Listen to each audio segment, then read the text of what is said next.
Come on. And thunderstorms in the evening. Lows in the upper 40s. Here's the warning. Northwest winds 5 to 10. Here we go, finally.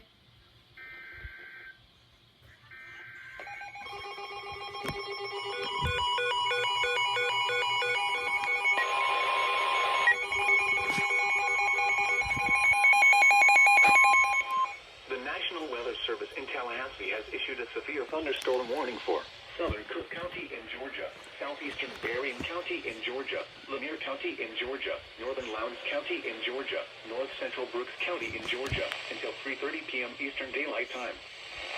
Through 49 p.m. Eastern Daylight Time, a severe thunderstorm was located near Hay Island, or 9 miles northwest of South Austin, moving east at 60 miles per hour.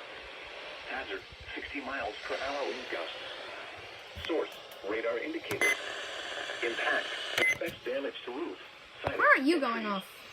Locations impacted you're include going Lakeland, over here too. Adel, Valdosta, Hayhira, Ray City, Moody Air Force Base, Meigs, Morven, Cecil, Naylor, Courthouse. You're finally going off for alerts, and you decoded it correctly this time. Pine Valley, Hensel. Oh, my teacher took off? Exit 29 in Allendale. No, freak you. A tornado watch remains in effect until 9 p.m. Eastern Daylight for South Central Georgia. For your protection, move to an interior room on the lowest floor of the building! Repeating, a severe thunderstorm warning has been issued until 3:30 p.m. Eastern Daylight Time for the following counties: Brooks, Georgia,